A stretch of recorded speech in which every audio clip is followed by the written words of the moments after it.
face to face with the Islamic State. In new war documentary, French-Jewish philosopher Bernard-Henri Lévy, known for his outspoken support of the Kurdish drive for independence and his influence on international politics, goes into the trenches with Iraqi forces fighting Islamic State in the city of Mosul, that city that's been fought over for the last 7 months. The film is called The Battle of Mosul, just screened in Israel at the Dokaviv Documentary Film Festival. Culture correspondent Margit sat down with Levy to discuss the film and his experience on the ground with ISIS. Let's take a look. A brutal, bloody war.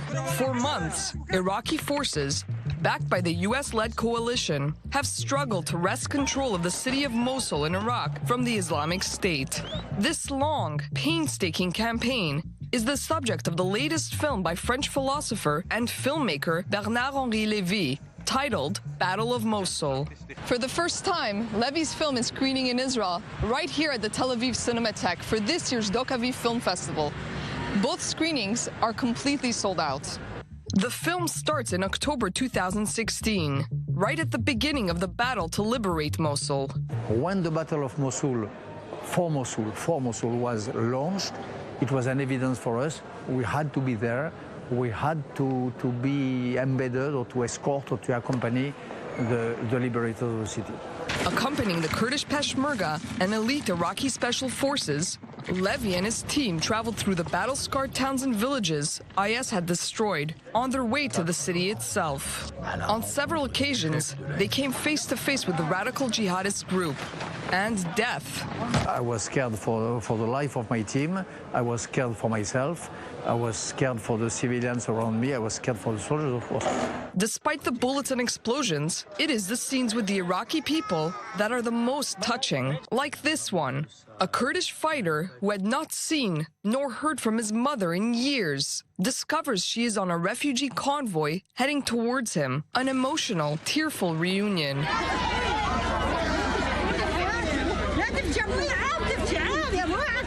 In another scene, a Kurdish unit hoists a cross atop a ruined church in a Christian town. But for Levy, it was what followed the liberation of parts of Mosul that would haunt him forever.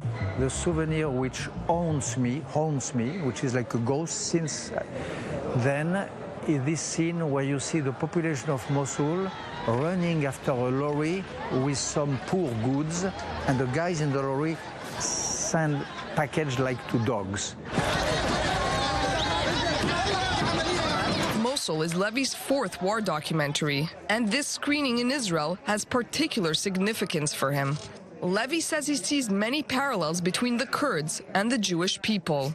And I perceived a sense of attention and a quality of emotion in this Israeli audience, which maybe I did not find otherwhere, and which is probably linked to this feeling of a common, of a shared destiny between the Israelis and the Kurds. Recognition of the Kurdish people, their role in the fight against IS, and their struggle for an independent state are perhaps the movie's most prominent themes. They seek and deserve independence.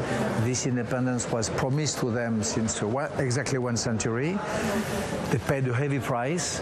They are paying now, at this very minute, a heavy price for the common fight of civilization against barbarity. They deserve that, yes, at the end. With me in studio, Margit, i24News culture correspondent.